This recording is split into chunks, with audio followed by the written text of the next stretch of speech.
Habari za wakati huu mpenzi mtazamaji na msikilizaji wangu. Karibu tena kwenye Child Youth Mind TZ.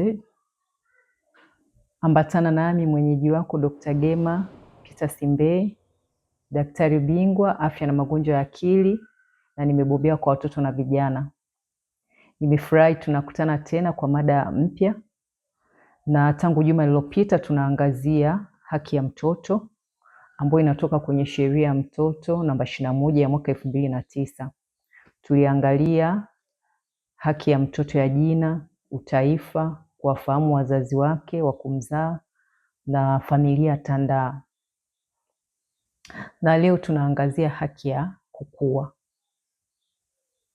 Sheria inasema mtoto atakuwa na haki ya kuishi na wazazi wake au walezi wake. Na sheria inasema mlezi ni nani? Mlezi kisheria ni mtu mwenye mamlaka au uwezo juu ya mtoto, au mtu aliyeteuliwa kwa kiapo, wosia au amri ya mahakama kuchukua jukumu la malezi na usimamizi wa mali na haki za mtoto. Utaona hapa kwa haraka haraka kwamba mlezi ni mtu anayetambuliwa kisheria, mtu anayepatikana kwa utaratibu maalum. Na zaidi umeona fasiri kubwa ni hiyo ya pili, kwamba ni yule mtu ambaye mara nyingi ni mazingira ambapo labda wazazi wa mtoto wamefariki, kwa hiyo mtoto atahitaji kukabidhiwa sehemu ili aendelee kutunzwa na kulelewa. Ndio maana unaona kwenye fasiri hiyo kuna swala la usimamizi wa mali za mtoto na haki zake pia. Kwa hiyo kwa haraka haraka pia ulezi huu ambao jamii tunajipatia bila utaratibu maalum ni sehemu mojawapo ambako tunakosesha watoto haki. Maana kama nilivyosema juma lililopita, itakuwa either ndugu za wale wazazi wa mtoto, jamaa au marafiki, au vyombo visivyo rasmi wamekaa kwa sababu moja au nyingine wakaamua kumkosesha mtoto, kwa mfano haki ya jina lake, utaifa na kujua wazazi wake na ndugu wengine, na hivyo watakuwa wamemweka kwenye ulezi wa mtu ambaye si mzazi wake au si wazazi wake wote wawili. Na hivyo mpaka hapo, kwa maana ya kijamii, wengi tutakuwa tumeingia kwenye kosa hilo, kuchukua ulezi wa watoto wakati wazazi wao wako hai, na mtoto ana haki ya kuishi, kukuzwa, kulelewa na kutunzwa na wazazi wake wa kumzaa. Kile kipande cha pili cha ulezi, sheria imesema pale wazazi au walezi.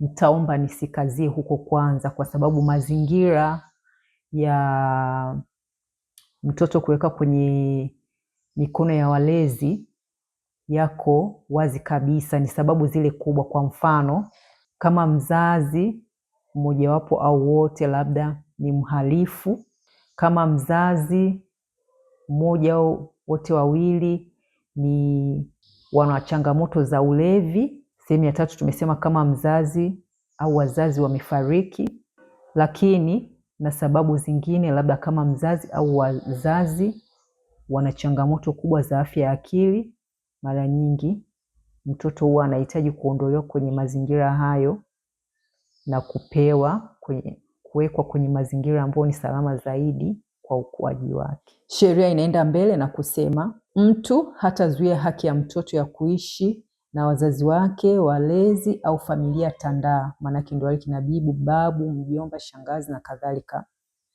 na kwamba kukua katika mazingira salama. Neno hili ni neno muhimu, mazingira salama, na kwamba iwapo itaonekana au itaamuliwa kimahakama kwamba mazingira mtoto aliyopo kwa kuishi na wazazi wale kutasababisha labda madhara kwa mtoto kama ambavyo nimetaja pale juu, au kutafanya mtoto apate manyanyaso makubwa, au hakutakuwa kwa maslahi ya mtoto, basi taratibu zitafanyika na itabidi mtoto atenganishwe na wazazi wake wa kumzaa, na kama ndivyo basi matunzo bora mbadala yatatolewa. Manake hayo yote ni masuala ya kisheria, ni taratibu za kisheria, na mchakato huo utafanyika kwa utaratibu, kwa maslahi mapana ya mtoto, na atawekwa kwenye matunzo mbadala kama ambavyo itaamuliwa nani awe mlezi wa mtoto huo, na mara nyingi huwa ni kwa muda maalum, sio kipindi chote. Sasa kwa swala la manyanyaso ya mtoto, tujue sasa unyanyasaji wa mtoto ni nini. Kwa Kiingereza ni child abuse. Hii ni mada toshelezi na tutaiangalia kwa upana wake kwa wakati mwafaka. Sasa naangalia tu kwa juu kwa muktadha wa haki hii, ili tusiweze kutumia muda mrefu zaidi kama ambavyo nimepanga. Unyanyasaji wa mtoto ni ukiukwaji wa haki za mtoto ambao husababisha madhara kimwili, kimaadili na kifikra. Tumeona kule nyuma kulikuwa kuna haki za mtoto kwenye juma lililopita.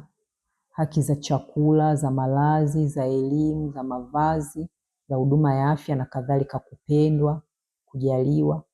Sasa kitendo chochote cha kukiuka haki hizo za mtoto, baadhi nilizotaja na zinginezo, ambazo zitaleta madhara ni kimwili kwenye mwili wa mtoto, kifikra, lakini pia kimaadili, basi itakuwa imepelekea kumnyanyasa mtoto.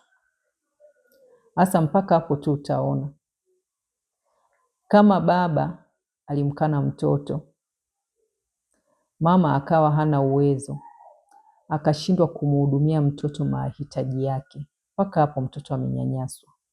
Kwa umeona ile haki ya kwanza tulisema, ile haki ya kwanza ya jina mara nyingi huwa inamfanya mtoto apate hizi haki zingine zinazofuata au azikose kwa sehemu kubwa.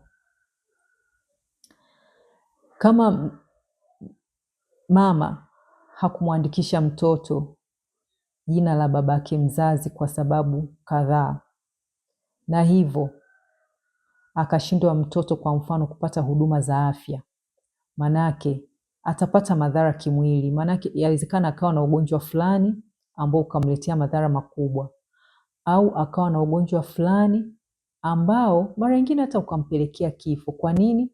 Hakuweza kupata huduma za afya. Manake hapo mtoto atakuwa amenyanyasika kwa kiasi kikubwa na kudhuru mwili wake.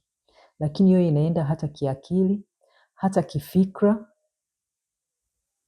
au kimaadili. Mtoto kulelewa kwenye mazingira fulani, labda ni mama peke yake na mama anahitaji kutoka na kwenda kujitafutia kipato, na hivyo kumwacha mtoto mazingira hatarishi. Mtoto labda katoto kadogo ka miaka 6, 7 kanatoka shule, mama anakaambia utakuta ufunguo sehemu, kanachukua ufunguo, kuna chakula nimepasha, utakikuta sehemu na kadhalika. Kwa katoto kanabaki, kamerudi shule saa 5, saa 6, kamekuja nyumbani, mama yuko kwenye mahangaiko yake, labda mpaka jioni saa 10, saa 11, saa 12, wengine mpaka usiku. Katoto kako ndani peke yake, kanakuwa na hofu, kanakuwa na hali ya kukosa usalama, kanakuwa na hali ya kufikiria kwamba mama yuko wapi, mbona niko peke yangu na kadhalika na kadhalika. Yote hii inamletea mtoto hali ya sintofahamu kifikra, na hivyo inajenga matatizo ya kisaikolojia. Kwa mtoto atakuwa amenyanyasika kifikra. Lakini kimaadili, iwapo labda mtoto anapobaki peke yake kama hivyo, labda kunatokea anakuwa anacheza na watoto wengine, au kuna watu wazima wanakuwa wanamweka kwenye mazingira ya kuona tabia ambazo si hizo, labda utumiaji wa vilevi au za ngono na kadhalika, au picha chafu. Kwa hiyo ina maana mtoto atakuwa amenyanyasika kimaadili na kisaikolojia kwa sababu tu amekosa haki yake, kwa mfano ya jina au ya kutunzwa na wazazi wake waliomzaa. Madhara hayo tumesema, kwa mfano habari ya kupiga watoto, kuchoma kimwili, kumpiga, labda kumchoma moto, kumuunguza, labda kumfinya, labda kumsukuma, labda kumbamiza au kumgongesha kwenye ukuta au kwenye kitu au chini, au kumkata mtoto, madhara yote, au kumchapa sana, madhara yote ya kimwili, chochote kile ambacho kitafanyika kwenye mwili wa mtoto, ikiwemo nimesema kwa kutokumkosesha huduma zake za kimwili kama chakula, mavazi, anakaa kwenye baridi bila mavazi, au analala nje au analala sehemu ambayo haiko salama kimwili, maana yote hayo yanaleta madhara kimwili. Kwa hiyo yote hiyo inajumuisha unyanyasaji wa kimwili. Lakini inawezekana unyanyasaji wa kisaikolojia, kwa mfano labda kumtukana mtoto, labda kumwambia maneno mabaya ya kumshusha, ya kumfanya ajisikie yeye hana thamani, au pia hiyo hali tu ya kumwacha mtoto peke yake akawa anafikiria mambo kadha wa kadha kuhusiana na yeye na thamani yake na kujiona hana thamani. Yote hiyo ni athari, ni unyanyasaji wa kisaikolojia. Lakini tunajua kingono, unyanyasaji wa kingono, kwa mfano aidha kama nimesema kumweka mtoto kwenye mazingira ambako watu wanaangalia labda picha chafu au kumwonyesha picha chafu, au hata kumfanyia tu matendo yenyewe hayo ya kumshika isivyo sawa kwenye sehemu zake za siri au mwili, au kumbaka au kumlawiti au kumfanyisha shughuli za kingono chini ya umri. Maanake zote hizo tutakuwa tumemsababishia mtoto unyanyasaji wa kijinsia na kingono. Kwenye upande wa kufanya kazi za unyonyaji, pia ni unyanyasaji wa mtoto. Iwapo kutokana na mazingira hayo mtoto inabidi aidha aelekezwe na mama au baba kuenda kujihusisha na kufanya kazi chini ya umri, na tunajua sheria inasema kwamba mtoto ataweza kufanya kazi kuanzia miaka 14, ile kazi ambayo atapata na ujira. Ni haki kwa mtoto kufanya kazi, lakini inasema kazi nyepesi ambazo anaweza kupata ujira, lakini kuanzia miaka 14. Lakini chini ya miaka 14 wapo mtoto atahusishwa kwenye kazi kama hizo na zikawa za kinyonyaji, maanake hapati ujira sawa na kazi anayofanya. Lakini kama mfano anafanya kazi usiku, lakini kama kazi inakuwa ni zaidi ya masaa 6 kwa siku na kadhalika na kadhalika, hizo ni kazi za kinyonyaji. Kwa hiyo yote ni manyanyaso kwa mtoto. Na sasa lile kubwa hasa ni lile la kutelekeza mtoto au kumbagua. Ndio nasema inaambatana na ile haki ya kwanza ya jina. Iwapo mzazi atakuwa amembagua mtoto, manake yule baba kama alimkataa mtoto, sio mtoto wangu, sio mimba yangu, manake si amembagua kati ya watoto wale wengine, ina maana atakuwa wale wengine wanapata matunzo tofauti na haya anopata huyu, kwa sababu wa kumtambua kama mtoto wake, manake tayari mtoto atakuwa amenyanyasika. Lakini ile la kutelekezwa maana yake nini? Kwa lugha rahisi, kutelekezwa ni kwamba uchukulie zile haki zote ambazo mtoto anatakiwa afanyiwe, apatiwe chakula, malazi, mavazi, elimu na kadhalika, kwamba kile ambacho anatakiwa atendewe mtoto ndio haki yenyewe. Kwa kutelekezwa Kiingereza ni neglect. Child neglect maana yake kupuuza au upuuzwaji wa haki zile za mtoto. Kwa ule wajibu mzazi anakuwa hajafanya, kwa mtoto atakosa yale yote, kwa maana yake mtoto amekuwa neglect. Na nimesema hii ni mada child abuse and neglect, tutaiona kwa upana wake, kwa sababu kuna dalili hata huhitaji hata kujua huyu mtoto ametelekezwa, huyu mtoto ananyanyaswa au hapana. Kuna viashiria vya kimwili, vya kisaikolojia, vya kiafya tutaona, kwa sababu kutakuwa kuna viashiria fulani zinaonyesha kabisa huyu mtoto hajapata huduma zake kama inavyotakiwa, ametelekezwa. Na hapo ndio sehemu kubwa ambako mimi nasisitiza kwamba mzazi unapofanya maamuzi yoyote yasiyo kwa maslahi mapana ya mtoto, utakuwa umemnyanyasa, utakuwa umemkosesha haki zake, utakuwa umemfanya mtoto aishi maisha ya shida na ya kuteseka, na hivyo asifikie afya bora ya kimwili, kiakili, kiroho pia, kama ambavyo ingekuwa iwapo angejaliwa na kupewa haki zake zote kama anavyostahili. Na sasa tuangalie kwa undani hii haki ya mtoto kukua na kuishi na wazazi wake inamaanisha nini hasa? Uzuri tuko kwenye jamii na Watanzania wengi ni wakulima. Kama ambavyo tunajua kwenye kilimo, mkulima huamua kupanda mbegu fulani akitegemea kuvuna zao au tunda husika. Atapanda mbegu ya mhindi akitegemea kuvuna mahindi. Na atapanda pia kwa msimu sahihi. Wakulima wanajua itakuwa ni msimu sahihi, si nje ya msimu. Na tunajua pia kwamba hatapanda bila kufanya maandalizi. Maandalizi makubwa ni nini? Ya shamba. Kwa kutayarisha shamba kwa namna mbalimbali, na anapopanda huwa kunakuwa na utunzaji makini wa kuhakikisha kwamba ile mbegu inamea, inachipua na kukua kwa wakati.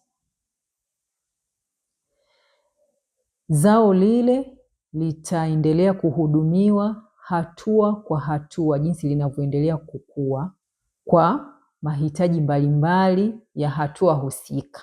Wote tunajua, kwa mfano, zao litahitaji maji, litahitaji mbolea kwa wakati fulani, litahitaji labda kivuli, labda litahitaji mwanga wa jua, labda litahitaji dawa za kuua wadudu au kuzuia magonjwa fulani fulani yanayopenda kushambulia zao hilo.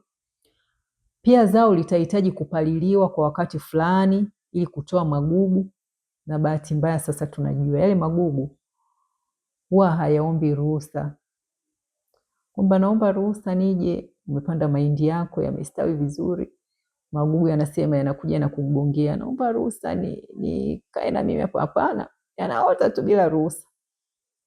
Yanaota bila ruhusa, unayakuta. Kwa ni lazima kuyapalilia ili kuyaondoa, kwa sababu la sivyo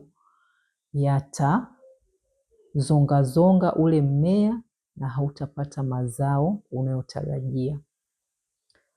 Inawezekana wakati fulani pia zao likahitaji kupogolewa. Maana ya kupogolea ni iweze kupata matunda bora au imara au thabiti. Sababu haifai tu kuwa bora matunda, mti umechanua vizuri, matawi mengi, unafurahia. Hapana, wakulima wanajua kwamba hautazaa matunda bora. Kwa ni lazima kupogolea, kubakiza yale matawi ambayo ni imara ili yaweze kubeba matunda mazuri yaliyo bora yatakayoweza kuwa na tija, kubeba matunda na kuleta mazao yale yaliyotarajiwa. Kwa mfano huo wa kilimo pia, mtoto unaopandwa ili uzae matunda, na zile hatua za ukuaji wa mtoto ziko mbalimbali, na mara nyingi watu huwa wanachukulia ukuaji wa mtoto kuanzia pale anapozaliwa. Lakini kitaalamu, na utakubaliana na mimi, kwa mfano wa mmea, mtoto anapozaliwa pale si mbegu ya baba na yai la mama zilipokutana kwa mara ya kwanza. Hapana. Mbegu ya baba na yai la mama hukutana kwenye kutungisha mimba. Kwa siku ya kwanza ya mtoto kabisa ya mbegu kupandwa ni pale kwenye kutungisha mimba. Kwa ukuaji wa mtoto tunauangalia kuanzia pale na miezi 9 yote mtoto anapokuwa tumboni. Kwa kile kipindi cha kuzaliwa mtoto, hii ni kama hatua ya pili. Kwa sasa mimi kama mtaalamu, ninapoangalia ukuaji wa mtoto na kuangalia madhara mbalimbali ambayo inaweza kumpata mtoto kiafya ya mwili, lakini sasa zaidi naangalia afya ya akili, kisaikolojia na maanisha, na inajulikana hivyo kwamba sababu kubwa kabisa ziko wakati wa ujauzito, pale katika kujifungua, na zaidi ni ile miaka 5 ya kwanza ya mtoto. Kwenye kutungisha mimba mpaka mtoto kukua akiwa tumboni, nianze kwenye kutungisha mimba, mfano wake ni pale kwenye kuandaa shamba. Tunajua afya ya mama ndio shamba lenyewe. Ndio kitaalamu kuna dhana ya mama maternal mental health, ya akili sasa, kwa sababu ni eneo langu, lakini tunamaanisha hata ya mwili. Tunajua mama akiwa mjamzito, hali yake ya kiafya kwa ujumla, lishe anayopata, madawa anayotumia, kama anatumia vilevi au hapana, kama ana msongo stress au hapana, kama ana magonjwa yoyote ya kimwili kama pressure, kisukari, UTI, malaria na kadhalika. Vyote hivi vitaathiri afya ya mtoto kule tumboni. Kwa zote hizi ni sababu zinazoweza kupelekea madhara ya kimwili na kiakili kwa mtoto. Kwa pale tuliposema, sheria inaposema mazingira salama, inawezekana inaangalia huko nje baada ya mtoto kuzaliwa. Lakini mimi kama mtaalamu wa afya ya akili, mazingira salama yanahusisha pia afya ya mama ya kimwili, ya kiakili, kabla hajabeba ujauzito na hata pale wakati anabeba ujauzito na kipindi chote cha ujauzito. Itaathiri kwa asilimia kubwa sana tunda letu ambaye ni mtoto atakayezaliwa. Na mtoto atakuwa katika hatua mbalimbali akiwa tumboni. Tunajua kama ni vimbegu tu na yai, baadaye vitaenda mpaka mwisho kile kijitoto kimimba kitaendelea kukua kwa miezi mbalimbali mpaka baadaye atazaliwa mtoto aliyetimia kwa miezi 9. Na mtoto anapozaliwa ni kama kipindi cha pili sasa. Ile miezi 12 ya kwanza ni mwaka mmoja. Kuna hatua muhimu za ukuaji hapo, ni masomo ambayo tutayaangalia kwa undani pia. Kwa hiyo kama ambavyo tumeangalia mfano wa mti kule, mmea unapopandwa, kwenye ile miezi 12 ya kwanza, kuna vitu maalum vinatakiwa vifanyike kwa sababu mtoto anakuwa tegemezi bado kwa mama kwa asilimia zote. Hawezi kujihudumia. Kama ambavyo alivyokuwa tumboni anamtegemea mama kwa asilimia zote, hapa pia akizaliwa kwa mwaka ule wa kwanza anamtegemea mama kwa asilimia zote. Kwa jambo moja kubwa hasa kimwili na kisaikolojia ni kumpatia mtoto chakula, manake mara nyingi huwa ni kumnyonyesha bado ile miezi ya kwanza, kumnyonyesha, kumhudumia. Kwa mfano amejisaidia kumbadilisha nguo, kama labda akiwa na homa au nini, manake mama aweze kujua na kuweza kumpeleka hospitali kwa sababu hawezi kusema, na kadhalika na kadhalika. Hii yote huathiri afya ya mtoto kimwili na hasa kisaikolojia. Kwa hiyo jukumu moja kubwa ambalo mama anatakiwa kufanya, kitaalamu inaitwa kubond na yule mtoto. Hitaji lake kubwa kwa wakati unaitwa attachment. Attachment kwa lugha nyepesi ni kama kumganda. Anahitaji kumganda mama. Ni hitaji la mtoto kumganda mama ili aweze kumhudumia, kwa sababu asipofanya hivyo hatapata mahitaji yake, kwa sababu yeye hawezi kujihudumia. Umeona? Kwa hili ni hitaji kubwa la mtoto, na mama kwa kuitikia, kwa mwitikio huwa ana bond. Kwa hiyo attachment na bond ni vitendo viwili, lakini ndio inafanya kitendo kimoja kikamilifu. Kama kwa sababu yoyote, kama ninavyosema, tunaongelea haki ya mtoto kuishi na kukua na wazazi wake.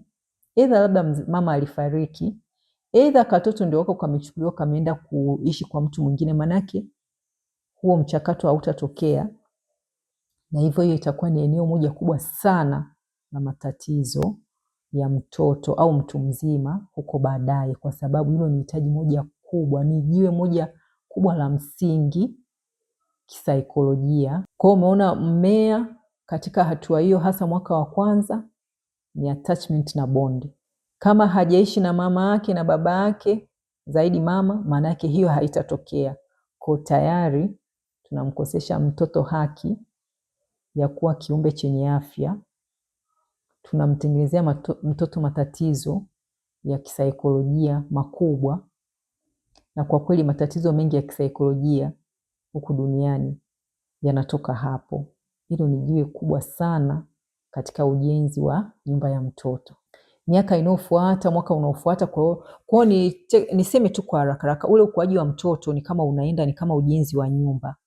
Kwa hiyo nimesema kule tumboni, alafu anapozaliwa pale, na maana kuna jiwe lingine tunaweka, jiwe au mawe mengine, lakini niseme tu jiwe kwa urahisi, lingine tunaweka ile attachment na bond na kadhalika na mengineyo. Nasema hilo kubwa. Alafu tena ule mwaka wa pili pia ni kama muendelezo wa ile. Na sasa kwa haraka haraka vipindi vya ukuaji wa mtoto tunavigawa katika makundi kadhaa. Moja kubwa tunaangalia, zinaitwa kitaalamu siku 1000 za mtoto. Siku 1000 za mtoto ni zipi? Hizi tunaita kwamba ni kipindi ambacho ubongo unakuwa kwa kasi ya ajabu. Siku 1000 za mtoto, za maisha ya mtoto, ni ile miezi 9 ya tumboni, ambapo kawaida ni kama siku 270, alafu na miaka 2 ya mwanzo. Kwa jumla itatengeneza siku 1000. Hicho ni kipindi cha muhimu sana, kimoja tunakichukulia kwa pamoja, kwa maana ya kwamba ni kipindi ambacho ubongo unakuwa kwa kasi sana, na ni muhimu. Ubongo ndio remote ya mwanadamu. Kwa hiyo upate picha kwenye ubongo ni kama remote, maanake kama kuna button mbalimbali, pale. Kazi yoyote au chochote anachofanya mwanadamu na unamuona ni mtu, maanake kuna kibutton kwenye ubongo wake, hiyo remote ndio kinahusika na kazi hiyo. Maanake iwapo kutakuwa kuna hitilafu kwenye utendaji wa kibatani hicho, tutaona mapungufu hayo kwenye utendaji wa huyo mtu. Kwa hiyo siku zile 1000 ndio kipindi kimoja wapo. Alafu kipindi kingine kikubwa sasa kwenye ukuaji wa mtoto, niseme kwa haraka kwa sababu hili ni somo pia ambalo tutaliangalia kwa undani zaidi kwa wakati wake, ni miaka ile 5. Ile miaka 5 ya mwanzo ndio inajulikana kama miaka ambayo ni ya msingi. Ndio kama yote kwa ujumla sasa. Kuanzia tumboni mpaka ile miaka 5 ya umri wa mtoto ni kipindi cha msingi, ni kama kujenga msingi wa nyumba kwa ujumla wake. Inaitwa foundational years or critical years. Maana yake hapo tumeshasema ubongo unakuwa sana kwa haraka, na ubongo tumesema ndio kama remote, lakini ndio unapelekea sasa akili ya mtoto, ufahamu wa mtoto kukua, na pia hisia zake kujengeka, na hivyo kumwandaa kwa ajili ya kukabiliana na maisha ya hapo mbeleni. Maisha ya mbeleni ni yapi? Ndio kipindi kinachofuata.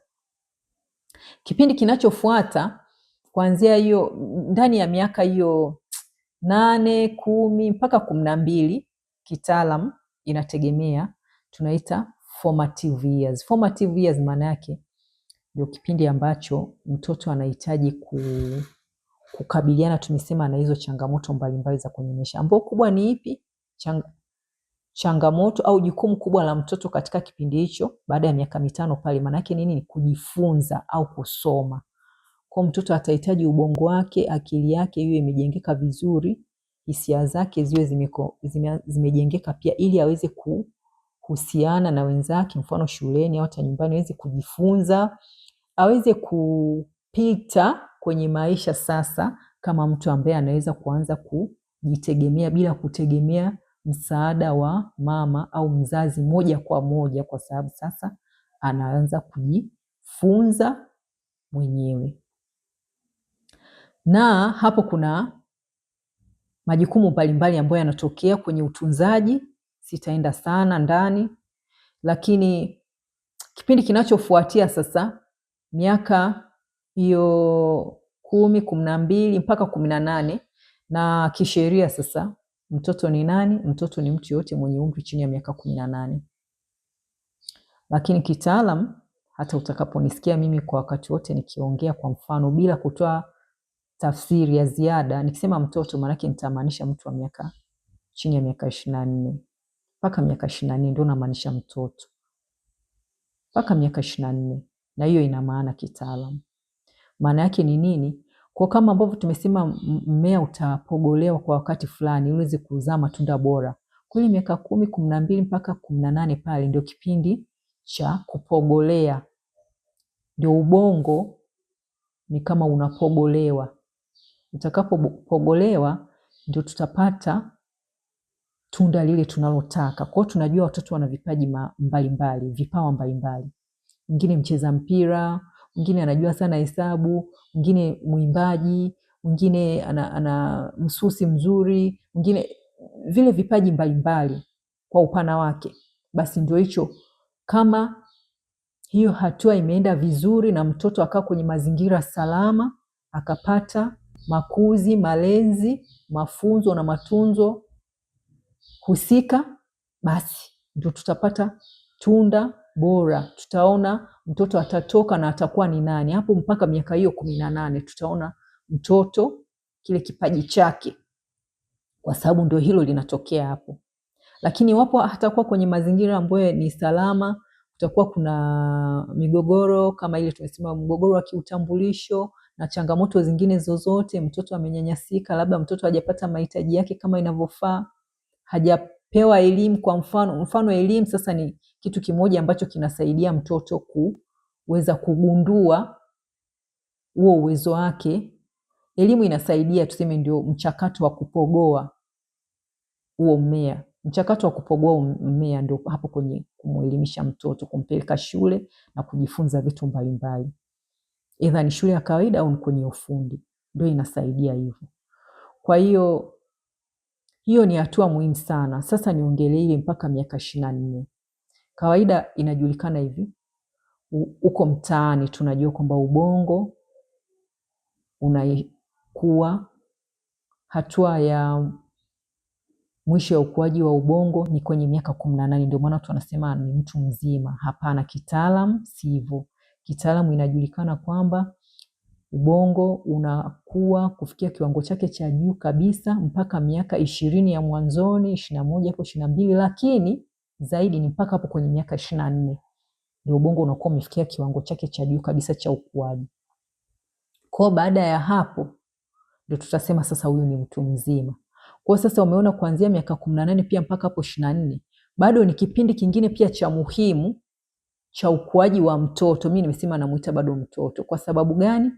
Kuna vitu iwapo havitafanyika pale, kama ambavyo tunalea ule mmea wetu, bado tutaona huyu mtoto, huyu kijana atakuwa na mapungufu.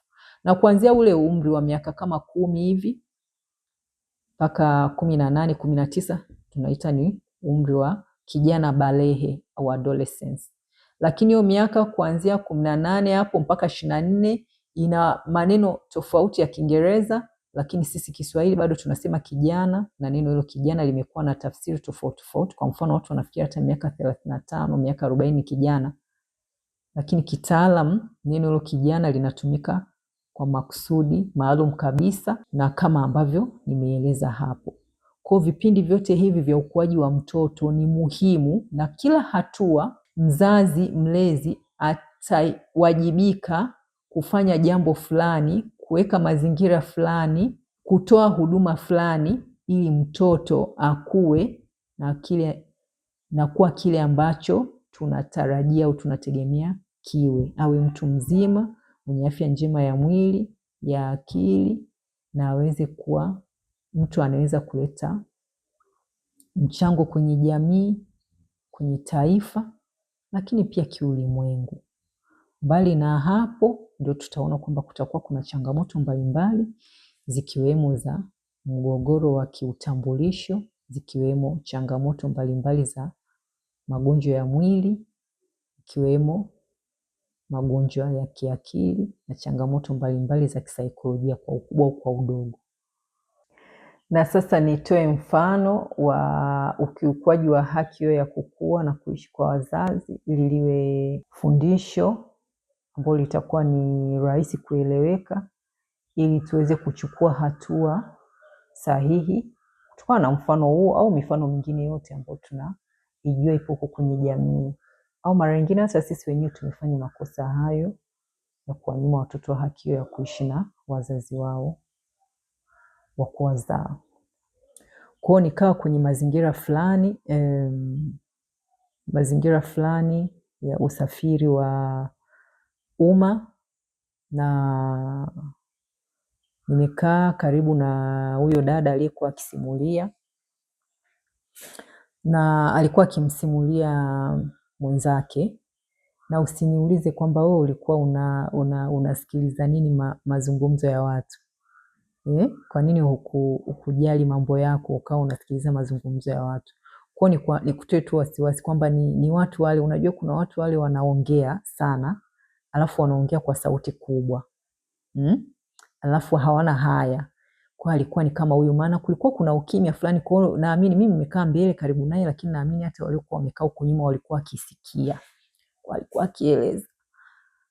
Ni kama kwa namna fulani nilichosoma ni kama labda alikuwa akiona fahari, picha niliyopata ni hiyo. Kwa hiyo kwa ufupi ilikuwa ni hivi, akaelezea mazingira yake kwamba yeye ana watoto 4, ameolewa na ana watoto 4. Wa kike 2 na wa kiume 2. Hasa yule mtoto wa 3 ni wa kiume, na mtoto huyo alizaa na mwanamume mwingine ambaye naye ni mume wa mtu. Sasa yule mwanamume alikuwa akimhudumia yule mtoto, akituma fedha za matunzo ya yule mtoto. Lakini nimekuambia huyu dada ameolewa na ana mume wake, na mume anahudumia watoto wote na anajua wote ni watoto wake, kwa hiyo hakukuwa na shida. Sasa ikafika wakati yule mwanamume mwingine, baba mzazi wa mtoto kwa maana hiyo, akawa anamdai mtoto wake. Anasema hapana, mimi nimechoka kuhudumia mtoto akiwa uko mbali, nataka mtoto wakae karibu na mimi, nijenge mahusiano na mtoto wangu. Anijue. Naona yule alikuwa anajua mambo ya haki za mtoto. Tumpongeze huyo baba, alikuwa anajua mambo ya haki za mtoto. Kwa akasema nataka akae karibu na mtoto wake, ajenge mahusiano naye kwa sababu ile ni damu yake na nini. Kwa basi sasa huyu mama akapata wakati mgumu, akasema sasa nitafanyaje? Na huku mume wake anajua huyu mtoto wa 3 pia ni wa kwake, watoto 4 wote anajua ni wa kwake. Na kumbe si hivyo. Sasa akaumiza kichwa, na baadaye nafikiri labda aliomba ushauri kwa watu au nini, hakusema, lakini nafikiri hivyo. Kwa hiyo aliamua kutengeneza hoja kwa mume wake na kuamua kwamba yule mtoto anaenda kusomea kwa bibi yake, bibi mzaa mama, mamake yeye huyo binti. Na uzuri ni kwamba bibi mzaa mama alikuwa akiishi mkoa mmoja na yule baba alipokuwa anaishi, yule baba mzazi wa mtoto. Kwa alifanya utaratibu na mtoto akahamishwa shule, alikuwa darasa la 2, akahamishwa shule kutoka alikokuwa na akapelekwa kule, akaenda kuishi kwa bibi. Na kweli ikawa rahisi kwa yule baba mzazi kumuona, ambaye pia ni mume wa mtu na ana watoto wengine, ana familia yake. Kwa anamuona mtoto na kumhudumia kwa karibu kabisa. Lakini sasa unajua yule mtoto alikuwa na vyeti viwili vya kuzaliwa. Na kuambia mimi ndio mara ya kwanza tangu nizaliwe nilijua kumbe mtu anaweza kuwa na vyeti viwili vya kuzaliwa. Usinishangae sasa, usinishangae, ndio ukweli. Mtoto ana vyeti viwili vya kuzaliwa. Cheti kimoja kina jina la baba yake huku, la mume. Manake ubini. Nikisema jina manake tunamisha ule ubini. Na ubini wa mume wa huyu dada. Cheti cha pili kina ubini wa yule mume wa mtu ambaye ndio baba mzazi wa mtoto. Kwa akawa anasema mwenyewe kwa kabisa kwamba ana vyeti viwili na kadhalika hivyo. Alafu sasa yule baba huku anajua huyu ni mtoto wake. Yule kule na yeye ndio anajua kabisa ukweli kwamba ndio mtoto wake. Hasa mimi na wewe tujiulize, hivi shuleni huyo mtoto ameandikishwa jina gani? Ili hiyo siri isifichuke, wewe na wewe unisaidie kuuliza, hivi huyo mtoto shule atakuwa ameandikishwa jina gani? Kwa sababu unajua ile unasikiliza story ya watu haikuhusu, alafu unatamani uulize swali, unatamani uchangie pointi lakini huwezi. Ndio ilikuwa sasa mazingira niliyokuwa. Akanifikirisha sana yule dada, nikasema mama yangu, ina maana yani sikuamini kama kuna mambo hayo yanaendelea huku duniani. Kasema inawezekanaje? Kwa hiyo mtoto atakuwa na jina gani? Nikawa nawaza, sipati jibu. Kwa mtoto sijui, labda naamini mimi sasa ninavyofikiria atakuwa na jina la 3 la shuleni, kwa sababu akiandikishwa jina la huku, huyu mwingine si atajua kwamba ile mume atashangaa kwamba kwa nini mtoto ana jina tofauti. Au atakapoandikishwa la huku, yule si ameshadai mtoto wake, atasema kwa nini umemwandikisha mtoto jina la huku? Ina maana nafikiri atakuwa alikuwa na jina la 3. Yaani niambie mtoto ana majina matatu. Haya, sasa tunaongelea haki ya ukuaji wa mtoto na kuishi na wazazi wake. Mtoto wa watu maskini. Mtoto wa watu maskini ndio huyo. Ndio ametolewa pale ambako anaishi, walao alikuwa anajua yule ndio baba yake, ndio mama yake na wale ndugu zake wengine 3. Haya, ametolewa. Ameenda kuishi na nani? Na bibi, na bibi yuko peke yake kule. Kwa ameshakosa haki ya kuishi na nani? Na baba na mama, lakini na wale ndugu zake wa kuzaliwa. Yuko anaishi na bibi, sawa, bibi sio mtu baki. Lakini yuko kule haishi tena na nani? Yule baba anamuona, sawa, lakini haishi naye nyumba moja, maana yule baba nesi ana mke wake na watoto wengine. Kwa mtoto haishi na mamake mzazi wala na babake mzazi, anaishi na bibi. Cha pili, haishi na ndugu zake wale wa kuzaliwa nao kule kwa mama, wala na hao ndugu wapya wa huku, watoto wa huyu babake mzazi huku. Yuko anaishi na bibi peke yake, hana watoto wa kucheza nao, hana nini. Haya, mtoto anajua yule kule ndo baba yake na wale ndugu zake na yule mama yake. Lengo la baba mzazi alikuwa anasema nini? Aje huku ili aweze kujenga mahusiano. Sasa ndio mtoto wa darasa la pili na miaka kama 7. Ndio huyo baba mzazi nini, maana ndio atakuwa karibu naye na anamchukua na pata picha sasa mazingira ambayo anakuwa huwa anamchukua labda weekend, anaenda naye sehemu. Labda mara nyingine hata anampeleka kwake sijui. Hivyo anajenga naye mahusiano, anamwambia mtoto wangu na nini. Kwa anamwambia tena yeye ni mtoto wake. Kwa mtoto anabaki katikati tena. Kule anajua yule ni babake. Huko anaambiwa tena huyu ni babake. Ina maana huyu mtoto atakuwa anashangaa sasa kwenye akili yake ndogo, najaribu kuingia kichwani mwake kwamba sasa mimi kama huyo ndio babangu na yule kule babangu imekuaje sasa? Alafu tena atakuwa anawaza, mbona sasa siishi na kule na baba na mama? Mbona sasa hata baba huyu babangu mzazi, lakini mbona siishi naye? Mbona mimi naishi kwa bibi? Atakuwa anajiuliza hayo maswali. Atakuwa anajiuliza sasa, kwa nini kama ni hivyo mimi nimetolewa kule nimekuja kukaa huko? Shuleni huko tunajua watoto shuleni, mimi napenda sana watoto. Watoto wanapenda kuongelea wazazi wao.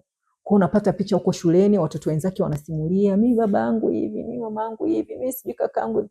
Hasa yeye hawezi kusimulia tena hayo kwa sababu hajui hata nani ni nani au hajui ni nani. Atakuwa anajiuliza sasa, akisikiliza kule shule nafikiri wenzake anajiuliza kwamba hivi mimi ni nani? Kwa nini niko kwenye mazingira kama haya na nini? Ina maana jinsi inavyoenda yule mtoto anajenga nini? Anakuwa anafikiria kwamba labda mimi sina thamani.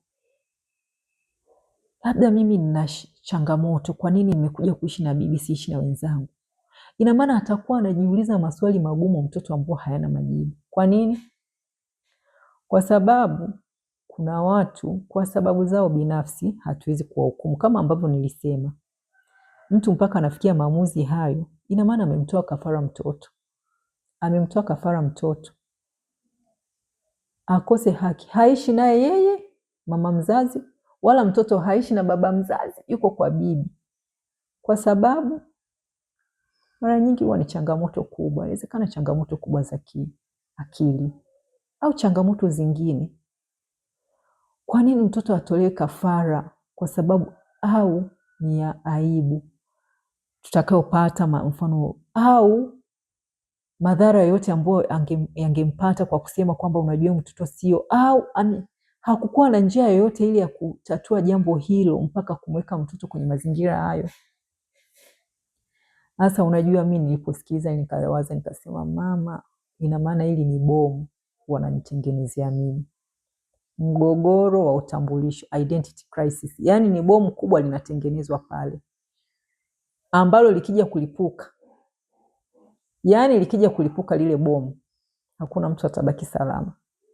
Mgogoro mkubwa wa kiutambulisho kwa yule mtoto. Mtoto mdogo anapitia mazingira magumu.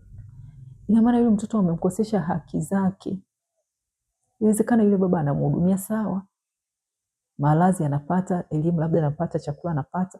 Na nikumbushie sasa, alichokuwa akisema ni kwamba yule baba mwingine, baba mzazi, ana uwezo, ni mtu ana uwezo sana, kwa mtoto alipelekwa akaenda kusoma shule nzuri na nini na nini, mwenyewe alikuwa anafurahia. Sawa, lakini hicho ndio kifanye mkoseshe mtoto haki kiasi hicho, kukua na kuishi na wazazi wake?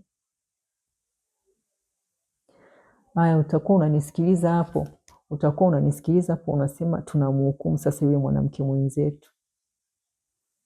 Turudi kwenye hali ya kawaida. Sisi mara ngapi tumefanya hivyo kwa sababu zetu, hasa sisi kina mama.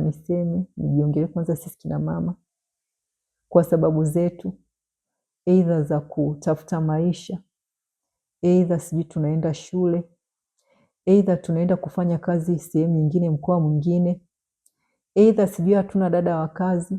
Sababu nyingi ambazo hazina msingi. Watoto tunawapeleka wapi? Tunawapeleka kwa bibi, babu, kwa shangazi, kwa mjomba, kwa nani? Tunatelekeza huko watoto. Kwa sababu gani? Wazazi wa mtoto wote wako hai au tuko hai, lakini watoto tunaenda kuwatelekeza wapi? Kwa bibi, babu. Na usiku tunalala kabisa, usingizi unanoga. Kuna kisingizio gani kikubwa zaidi ambacho kinatoshea kumpokonya mtoto haki yake ya kuishi na kukua na wazazi wake waliomzaa? Nimesema leo sitaki kuongelea kipengele kile cha walezi, kwa sababu tunajua mazingira yake yale ni maalum. Sitaenda huko. Mimi naongelea wazazi wa kumzaa mtoto, wapo hai wote wawili, lakini mmoja ndio anaishi na mtoto au wote hawaishi naye. Kwa sababu binafsi tunawaingiza watoto kwenye manyanyaso makubwa, mazingira ambayo yanakuwa sio salama. Tunawapanda kwenye udongo ambayo sio, mashamba ambayo sio, wanakutana na magugu humo ya kila aina. Hatupalilii, au wale tuliowapa hawayapalilii. Wanakutana na changamoto mbalimbali, manyanyaso na mateso mbalimbali. Wanakosa chakula, mara nyingine mavazi, elimu, huduma za afya. Mara nyingine watoto wanapoteza maisha, wananyanyaswa kingono. Watoto wanapitia mazingira ya kubakwa, labda kulawitiwa, kwa sababu tu kuna mtu hajachukua wajibu wake, kwa sababu tu kuna mtu aliona aibu kwamba ikijulikana hivi itakuwaje. Huu ni wito kwa jamii sote kwa ujumla. Baba na mama, bibi na babu walitulea sisi tukawa watu wazima. Waswahili wanasema kwanza mimba si ugonjwa, lakini pia wanasema kuzaa sio kazi. Kazi ni nini? Kulea. Huo msemo una maana. Kama bibi na babu walifanya hiyo kazi, wakatukuza, wakafanya kazi yao, kwa nini sisi hatuchukui wajibu wetu? Tunaenda kuwatupia tena huo mzigo. Kwa nini sisi tunatelekeza watoto? Kwa nini sisi tunawapitisha watoto kwenye mazingira ambayo ni hatarishi? Na nimeshakwambia hatua zote zile za ukuaji zina maana yake, na ni baba na mama mzazi, hasa kwa kadri Mungu alivyokuwa ameumba, ndio wataweza kufanya hiyo kazi kwa usalama na ukamilifu zaidi, japo tunajua kuna mapungufu mengi. Mtu yeyote anayefanya jukumu hilo huwa linakuwa na mapungufu. Unajua kwa sababu gani? Wanasema mtoto ni mama. Hiyo ina maana mtoto ni mama kwa sababu alimbeba miezi 9, na nimesema anapozaliwa ule mwaka mmoja ni muendelezo kama ile miezi 9 ya tumboni, kutegemea mama kwa asilimia zote 100. Inaitwa attachment. Ile attachment ndio inafanya mtoto aweze kusurvive. Yaani ndio itafanya mtoto aweze kukua huku nje. Kwa sababu gani? Mama atamhudumia bado kwa kila kitu. Hasa mtoto ambaye sio wa kumzaa, kumbeba tumboni, huwa hiyo inakosekana. Hiyo ni vitu aliweka Mungu. alipotuumba yeye ndo anajua. Mtoto ambaye hujambeba tumboni mama, hiyo inakosekana, ule mwendelezo haupo, hicho kifungo hakipo. Kilikuwepo ndo pale kwenye kuzaliwa tunakata kitovu, alafu inaendelea, mmetenganishwa lakini bado inaendelea. Mtoto ni mama. Kwa ajili ya nini? Ili aweze kumhudumia kwa ukaribu na mtoto asife. Haipo hiyo kwa mtoto ambaye hujambeba tumboni. Kama ndivyo, maana yake kutakuwa kuna mapungufu kwa namna yoyote. Mtoto atapata athari tu. Kwa nini tumpitishe mtoto kwenye malezi na ukuaji wa hivyo kama sisi wazazi wa kumzaa tuko hai? Mungu atusaidie, hasa kina mama. Mimi nalia na kina mama.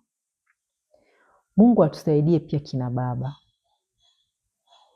Sababu zozote zile ambazo zinatufanya tukafanya maamuzi hayo ya kutokuishi kuwakuza watoto wetu tukiwa baba na mama pamoja tuliowazaa, zifanyiwe kazi kwa wale ambao bado wana nafasi ya kufanya hivyo. Kwa sisi wengine ambao bado hatujakutwa na changamoto hayo, tuchukue ujumbe huu, tuufanyie kazi. Tuhakikishe unapoamua kuchukua jukumu la kubeba ujauzito, ujue kwamba hiyo maana yake ni, labda niseme kubeba ujauzito.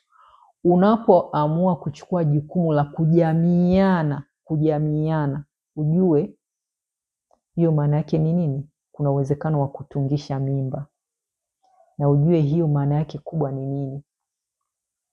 Kama hauko tayari kubeba majukumu hayo yote na kumpatia mtoto haki, hicho kiumbe kisicho na hatia, basi hata usifanye hicho kitu, hata usiwaze kufanya hicho kitu. Hiyo ndio njia ambayo tunaweza kusaidia kuwapatia watoto haki zao.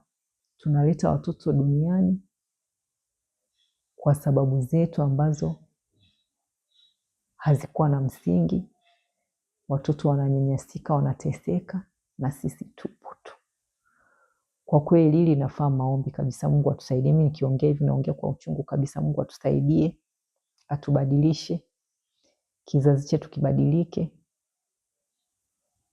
Vizazi vya mbele pia, baba zetu na mama zetu huko mbele, ni vibadilike, ili wasitubebee majukumu hayo bila sababu. Wanafikiri wanatusaidia, kumbe wanaendelea kutengeneza mabomu. Afu tutamlaumu nani? Tuachie wazazi wa kumzaa mtoto, kama wapo hai na hakuna sababu kubwa, wale watoto wao. Hiyo ndio namna ambavyo tutaweza kuokoa kizazi kinachokuja. Watoto wetu tutaokoa kwa matatizo mengi, yakiwemo mengi ya kisaikolojia. Mungu atusaidie sana. Na kushukuru umeambatana nami hata sasa. Endelea kutusikiliza na kufuatilia Child Youth Mind TZ podcast, na pia kwenye mitandao yetu ya kijamii. Usisahau kulike, kushare na kusubscribe ili uendelee kupata mada hizi kila Ijumaa tunapotoa.